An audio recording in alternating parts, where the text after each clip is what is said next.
Hello friends, मी भावना भुतल स्वागत करते तुमचं माझ्या चॅनेलमध्ये, ज्याचं नाव आहे लव्ह नॉवेल स्टुडिओ. चला तर मग स्टोरीला सुरुवात करूया. पण त्याआधी चॅनेलला सबस्क्राईब केलं नसेल तर सबस्क्राईब करा आणि बेल आयकनवर क्लिक करा. कथेचं नाव आहे मिस्टर सोलमेट, मी फक्त तुझीच. लेखिका भावना भुतल, व्हिडिओ एडिटर सोनाली जाधव, स्वर शिखा भुतल. मिस्टर सोलमेट भाग 41.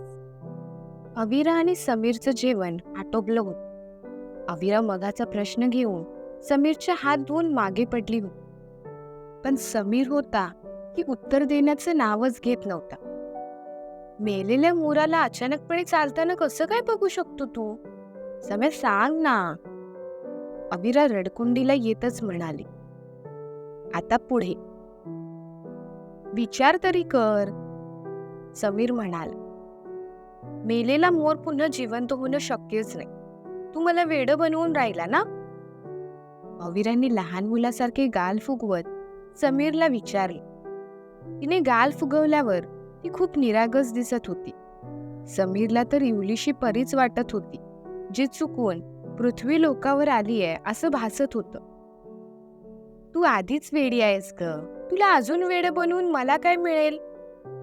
समीरने तिचे गाल ओढतच तिला विचारलं. अविरा एकटक त्याच्याकडे पाहू लागली. तिचे डोळे काठोकाठ पाण्याने भरले आणि पुन्हा तिचा गाल भिजवून वाहू लागले. आता मी उत्तर सांगून नाही राहिलो म्हणून रडून राहिली का बे तू?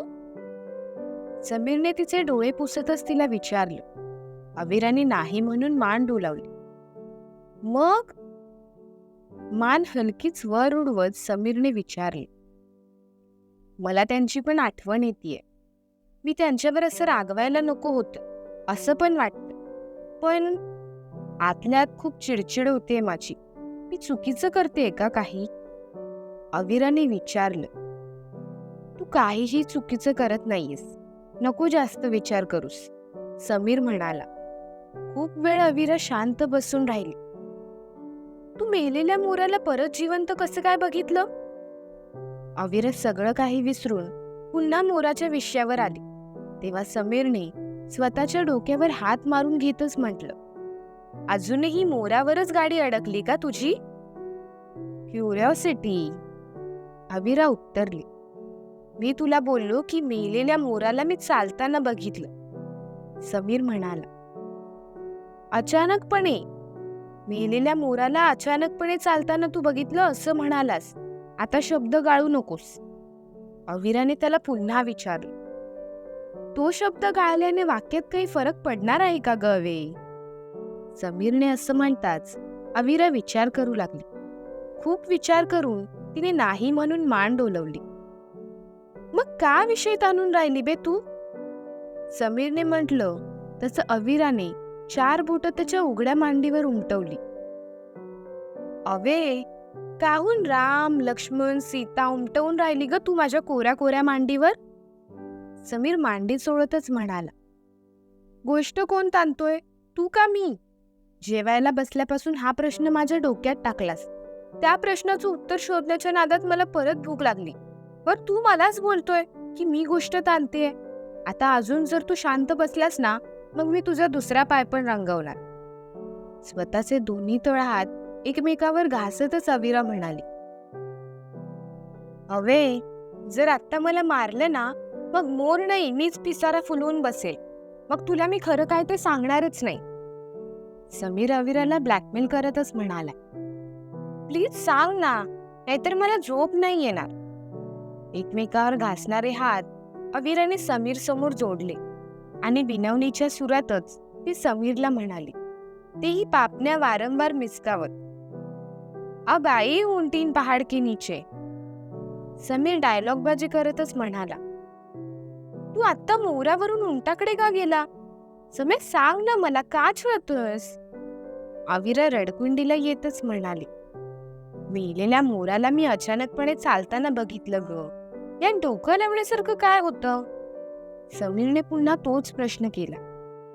तेच विचारते ना मी, कसं काय शक्य आहे? मेलेला मोर पुन्हा जिवंत कसा होऊ शकतो? अविरा विचारात पडली. मी असं बोललो का तुला की मेलेला मोर जिवंत झाला आणि मग तो चालला आणि मग मी त्याला बघितलं? समीर पुन्हा स्पष्टीकरण देत म्हणाला, पण तू बोललास ना, मेलेल्या मोराला चालताना बघितलं, ते पण अचानकपणे. मग मोर जिवंत झाल्याशिवाय चालणार का? का माझा मेंदू मिक्सरमध्ये टाकून राहिला बे तू? समीरच्या खांद्यावर मान टाकतच अविरा म्हणाली. समीरच्या मोराने तिला भरपूर दमवलं होतं. समीरला तिच्यावर दया येऊ लागली आणि तिच्या वेडेपणावर सुद्धा हसू येऊ लागलं. मी चालता चालता मेलेला मोर तर बघू शकतो ना, ते पण अचानकपणे. तू काहून मोराला जिवंत करायच्या मागे लागून राहिली बे? समीरने हसतच अविराला पुन्हा प्रश्न केला. तसं त्याच्या खांद्यावरची मान काढली आणि एकटक ती त्याच्याकडे पाहू लागली. तू चालत होता आणि मोर मेलेला होता. अविराने त्याला प्रश्न केला. हा अवे, हा. समीर गदागदा मान हलवतच म्हणाला. तू हा प्रश्न क्रिशला केलेला तेव्हा क्रिशने तुझी मानच मोडली होती ना? अविराने गंभीरपणे समीरला विचारलं. अवे, उगाच माझ्या मानेवर राग नाही हा काढायचा. तुला डोकं नाही हे मान्य कर. अविराचे दोन्ही हात पकडतच समीर म्हणाला. पण अविराचं डोकं त्याने इतकं खाल्लं होतं की अविरा त्याला सोडण्याच्या मनस्थितीत नव्हती. अविराचा मोबाईल रिंग झाला. तसं अविराने समीरला बाजूला केलं आणि बेडवर हाताची घडी घालून शांतपणे बसली. फोन वाजून राहिला ना, बघ कोण कॉल करून राहिलं तुला? समीर म्हणाला. तेच असणार. अविरा उत्तरली. शिवांश. मोबाईल स्क्रीनवरील नाव वाचत समीर म्हणाला. तसं अविरा डोळे मोठे करतच त्याच्याकडे पाहू लागली. हा काहून तुला कॉल करून राहिला बे? समीरने विचारलं. तसं अविराने खांदे उडवतच प्रतिक्रिया दिली. समीरने फोन तिच्या हातात दिला. हॅलो. अविरा उत्तरली. अविरा, तुझं आणि युगचं भांडण सॉर्ट झालं पण? समोरून शिवांशने असं विचारताच अविरा थोडीशी गोंधळली. म्हणजे? अविराने प्रश्न केला. म्हणजे हॉटेल सृष्टीच्या रूम नंबर 611 मध्ये युग सोबत तूच आहेस ना? शिवांशने विचारलं. मी? अविराने प्रश्नार्थक उत्तर दिलं. हा, तूच. मला तुझी थोडीशी काळजी वाटत होती म्हणून मी हॉटेल सृष्टीमध्ये आलो. रूम नंबर 611च्या बाहेरच उभा आहे मी. आतून युगचा आवाज येतोय आणि तुझा पण. तुला मी त्याच्याबद्दल एवढं सांगितलं तरी तू त्याच्याच सोबत या बंद खोलीत? शिवांश बोलता बोलता मध्येच थांबला. मी हॉटेल सृष्टीमधून चेकआउट केलंय. मी सम्याच्या घरी आहे. अविरा उत्तरली. काय बोलतेस? एक मिनिट थांब. असं बोलत शिवांशने फ्रंट ऑफिसला विचारलं. Excuse me sir, room number 611 मध्ये कोणते गेस्ट आहेत हे कळेल का मला? शिवांशने विनवणीच्या सुरातच विचारलं. अविरा फोनवरून त्याचं संभाषण ऐकत होती. सॉरी सर, आम्ही तुम्हाला डिटेल्स नाही देऊ शकत. तुम्हाला कोणाला भेटायचंय ते कळेल का मला? फ्रंट ऑफिसरने त्याला प्रश्न केला. मिस अविरा, ज्या रूम नंबर 611 मध्ये होत्या त्यांना. शिवांश उत्तरला. त्यांनी आजच त्या रूम मधून चेकआउट केलंय. फ्रंट ऑफिसर उत्तरला. मग आता त्या रूम मध्ये कोण आहे? शिवांशने प्रश्न केला. ती डिटेल्स आम्ही नाही देऊ शकत तुम्हाला. Sorry sir. फ्रंट ऑफिसर नम्रपणेच म्हणाला. युग देशपांडे आहेत ना 611 मध्ये? कारण त्यांनीच मला इथे बोलवलं होतं. रूम नंबर ऐकण्यात माझी थोडी गडबड झाली आहे आणि प्रॉब्लेम असा झालाय की ते माझा फोन सुद्धा उचलत नाहीये. त्यांच्यासोबत एक मॅडम सुद्धा येणार होत्या. त्यांचं नाव? शिवांश आठवण्याचं नाटक करत म्हणाला. मिस त्रिशा गायकवाड? फ्रंट ऑफिसरने विचारलं. हा, त्रिशा गायकवाड. शिवांश उत्तरला.